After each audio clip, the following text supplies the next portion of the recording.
I woke up in a hospital bed. Someone had found me unconscious and brought me here. The sheriff had a million questions, but I had no answers. My story sounded like a madman's ramblings. I am a struggling musician, decided to take a personal vacation to the remote woods of northern Arizona. I was desperate to escape my creative block and the overwhelming malaise that had taken over my life. For 6 days, I immersed myself in nature, hoping to find solace and inspiration. But on the night of the 7th day, everything changed. It was around midnight when I was abruptly awakened by a noise. Groggily, I reached for my phone, which was ringing incessantly. I stared at the screen in confusion. There was no signal. So, how could my phone be ringing? The caller was unknown. Hesitantly, I answered, my voice barely a whisper. Hello? A voice, cold and urgent, came through the line. You need to be ready. It knows you're there, and it's already here. It has come for you. Who is this? Who am I speaking to? I asked, the exhaustion quickly leaving my voice, replaced by rising panic. Be ready. It will be there soon. Don't open the door. The line went dead, and my phone blinked with the words "signal lost." Before I could process what had just happened, a deafening boom echoed through the cabin. The walls shook, the windows rattled. I turned towards the bedroom door, my heart racing. The door was closed, but it was shaking violently, as if something was trying to break in. Boom, boom, boom. 3 knocks, each one more forceful than the last. The phone rang again, cutting through the noise. I grabbed it, my hands trembling. Another unknown caller. Shakily, I answered, not daring to speak. It knows you're in there. It won't be polite for long. Get under the bed. Hide. The line went dead again. With no time to lose, I crawled under the bed, my heart pounding in my ears. The door exploded. Shards of wood flew across the room, some embedding in my skin.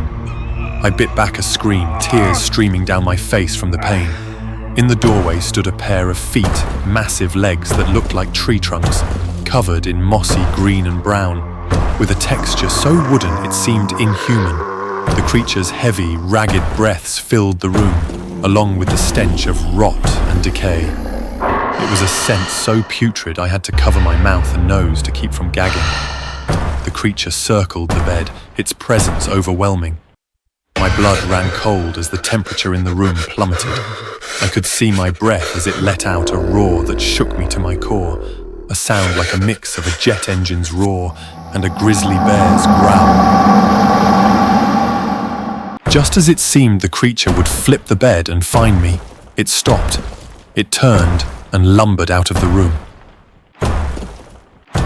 I released the breath I didn't know I was holding, my body shaking with relief and fear.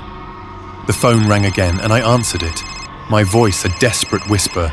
What was that? Who are you? How did you know it was coming? There's no time. It knows where you are. You need to run. Jump out the window and keep running until you reach the highway. Don't come back until morning. Are you insane?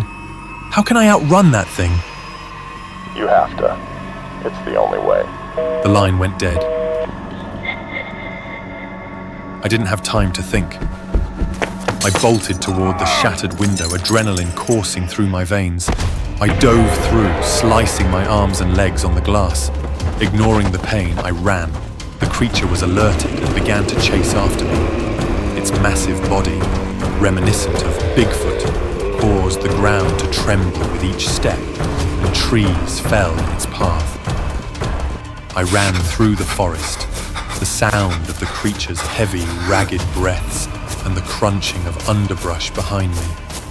Its immense size made it terrifyingly fast, closing the distance between us quickly. I could feel its presence growing closer, the ground shaking more violently.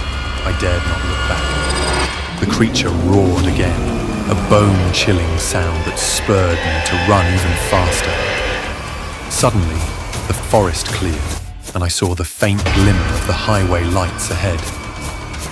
The creature's footsteps grew louder, its breath hot on my back. I could almost feel its clawed hand reaching out to grab me. With a final burst of energy, I broke through the tree line and stumbled onto the asphalt, collapsing in exhaustion. The creature stopped at the edge of the forest, its glowing eyes glaring at me from the darkness. It let out a frustrated roar, but did not step onto the road. I had made it to safety, but the terror of that night would haunt me forever. I woke up in a hospital bed. Someone had found me unconscious and brought me here. The sheriff had a million questions, but I had no answers. My story sounded like a madman's ramblings, but when they checked the cabin, they found the damage, claw marks in the wood like nothing they'd ever seen. They dismissed the phone calls, saying there was no cell service that far out. They thought I imagined it all. To this day, I don't know who called me or what that creature was, but I do know one thing. I am forever grateful to the unknown caller who saved my life. It was past midnight, and my room was lit only by the blue glow of my computer screen. I was always curious about the boundaries of technology, so I decided to test the limits of an AI art generator. I'd been messing around with different prompts just for fun, then an idea popped into my head. A twisted, dark idea that I immediately regretted. I typed in, "the face of my killer." As soon as I hit enter, I felt a shiver run down my spine. The AI whirred into action, and I stared at the screen, waiting. Normally, the AI would produce 4 different images, each slightly off in some way. Distorted fingers, mismatched eyes, or odd backgrounds. But this time, something was different. The screen flickered and 4 images appeared. All the same, the face was hauntingly realistic. No warped features or strange lighting. Just the same man, repeated 4 times. He looked to be in his 30s, with greasy auburn hair slicked back from his pale, sweaty forehead.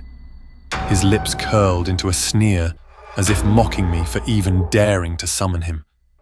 He wore a filthy black t-shirt under a grimy red and black apron, leaning casually on a dirty formica table in a grimy kitchen. A chainsaw rested on the table, perfectly rendered as if it had been photographed.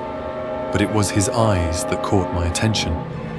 Beady black eyes that seemed to look straight through the screen and into my soul. I couldn't shake the feeling that he was staring directly at me.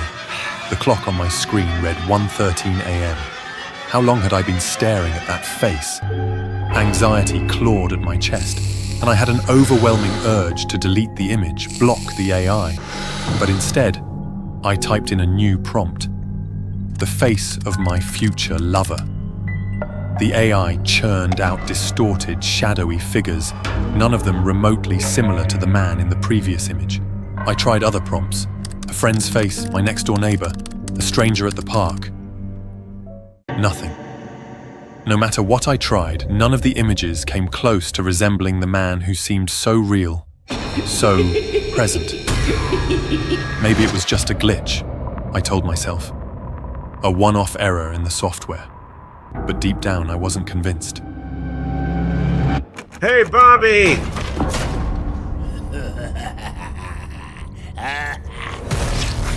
The next day, I couldn't get the man's face out of my mind. He haunted my thoughts, his sneer mocking me whenever I closed my eyes. I still couldn't believe what happened last night, so I ran the AI again. I typed another prompt. What is my killer doing right now? The response was unsettling. A blurry image that gradually revealed itself to be a man lying on a mattress in a dimly lit room. I felt a chill as I recognized the same man from the previous images. The realism was unnerving. It was like a photograph taken from some unseen camera in his room. I tried another prompt. Show me my killer's house from the street. This time, the images were even more detailed, showing a nondescript house with a broken fence and a rusted car in the driveway. I could even make out the street sign in the background. I looked up the address on the internet, and it was real and only about 5 kilometers from me. The whole thing felt too real, too specific. I told myself it was just a coincidence, a fluke of the AI's programming. But I couldn't shake the feeling that this was more than just a coincidence. I became obsessed, spending hours generating images of this man's life. I knew his name was Ronnie from a name tag in one of the images. I saw his messy room, his girlfriend Katie, and even the brand of cigarettes he smoked. The more I saw, the more I felt like I was intruding on something private, something forbidden. But Ronnie seemed to sense it too. The images showed him getting more paranoid, looking over his shoulder, staring directly into the camera as if he knew I was watching. Finally, I decided to stop. The whole thing was getting out of hand. But just as I resolved to let it go, the AI showed me something that froze my blood. I'd typed in the prompt, "My killer right now."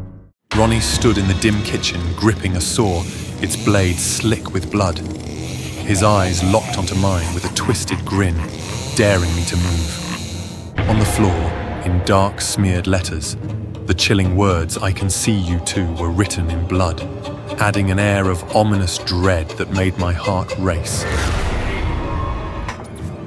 I shut my computer, heart pounding in my chest. This wasn't just a glitch anymore. This was something far more sinister, something that defied explanation. I tried to stop after that, but I couldn't. It was like an addiction. I needed to see more, to know more. Every day I'd check in on Ronnie, watching him as he went about his life, feeling a sick thrill at the thought that he might somehow know I was there and planning to kill me. Then one day the images stopped being so mundane.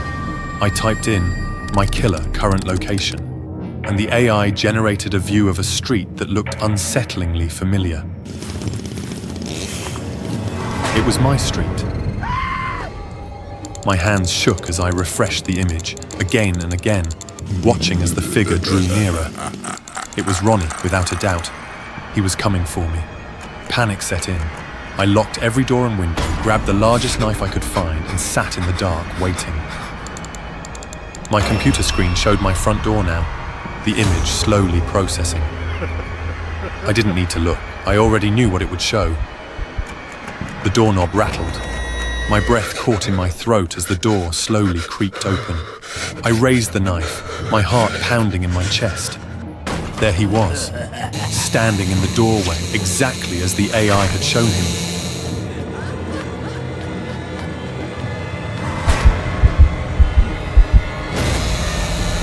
You shouldn't have been watching.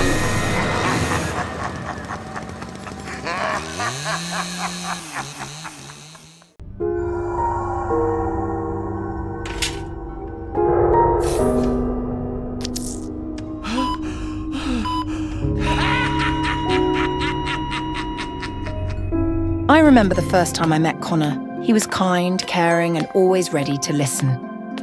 As a single mom raising 2 children, finding someone who truly listened was a rare blessing. Our friendship quickly blossomed. We shared many late-night conversations during our shifts, discussing everything from work to personal struggles. But things began to change. Whispers among the staff about an unusual number of deaths in our ward started to spread. Patients who had been stable suddenly deteriorated and died. At first, I chalked it up to the nature of our work. After all, we worked in a hospital, and not every patient could be saved. Connor was always there, comforting me about the impermanence of life. One day, the police came to interview the hospital staff. I thought drugs had been stolen. But when a detective interviewed me about Connor, my instinct was to protect my best friend. I told the detective, "You're talking nonsense. There's no way my friend Connor could do that." But then he showed me the information that Connor had changed jobs 9 times, and test records of some deaths showing abnormally high insulin levels. It was eerily familiar, and I couldn't ignore it anymore. I began to review the records of recent patients who had died suddenly. They all had unusually high insulin levels and had passed away during Connor's night shifts. I started to doubt my best friend. There couldn't be so many coincidences, but I quickly dismissed it. We never doubted our colleagues when they made decisions, especially when they were good nurses. Connor's knowledge of medication and critical care was impeccable, so I never questioned his decisions. There were times I thought his choices were different from mine. When Connor used a drug that made me think, that's odd, we don't use that medication anymore. Why is he using it? But I never thought he was trying to harm anyone. How could a nurse do that? I called a former colleague who had worked with Connor. She mentioned that people suspected Connor was linked to patient deaths. They had found abnormal insulin levels in saline bags. The familiar reasons made me uneasy, but I still hoped it wasn't true. I asked her why they suspected Connor. She said there was no concrete evidence, but when Connor worked there were daily emergency codes, whereas after he left, they only had one every few nights. In the following nights, I watched him more closely. Once, I accidentally walked into the drug room and saw Connor secretly taking digoxin. My heart pounded, but I stayed calm, backed out, and left the room before he noticed. I discovered he frequently used digoxin, a drug that could be lethal in overdose. One evening, after a particularly grueling shift, I sat down with my teenage daughter, Alex. She was my rock, my confidant. I told her about my growing suspicions about the unsettling feeling that something was terribly wrong. She looked me in the eyes and said, "Mom, you need to trust your instincts. If something doesn't feel right, you have to do something about it." I decided to confront him. My heart raced as I approached him. "Connor," I said, trying to keep my voice steady, "I've noticed some discrepancies with the medications. Can you explain?" He looked at me, his eyes cold and unreadable. "Amelia, you're imagining things. You're tired. You should go home and rest." But I couldn't let it go. I knew I had to act. At the hospital, I secretly switched out the saline bags to prevent any more innocent deaths. I was terrified Connor would find out. My heart stopped at the thought. I approached 2 detectives to report Connor, providing them with records of the medications he had used during his shifts. I explained to them a trick. The disposal system would stay open for 1 minute, allowing him to take drugs without detection. However, there wasn't enough conclusive evidence, and if he denied it, we still couldn't catch him. I suggested they give me a wiretap so I could meet Connor and coax a confession out of him. At a small diner, the atmosphere grew tense as I sat across from Connor. My hands shook as I held my coffee cup, trying to keep my voice steady. My heart was pounding. Because we were friends, I cared for Connor, and he cared for me. I confessed to Connor that I knew all the terrible things he had done, and he began to waver and confess to me. There was a long silence, then he sighed. I didn't want to do it, Amelia, but sometimes it felt unbearable. The patients in pain, the long shifts, the pressure. I just wanted to help them escape their suffering. But you killed them, Connor. That's not helping. You need to stop. Let me help you. He hung his head, his voice low. I did wrong, but so what?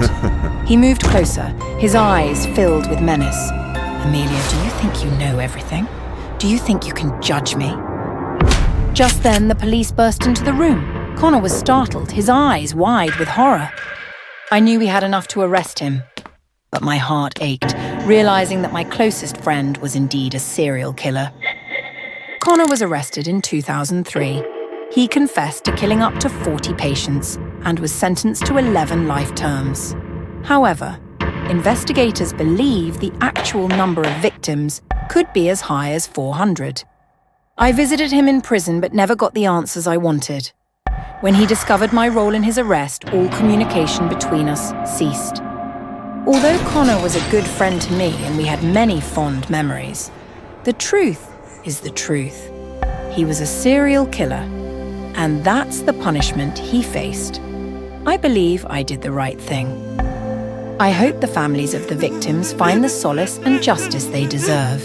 And I, no matter how much my heart aches, will keep standing strong because that's what I have to do.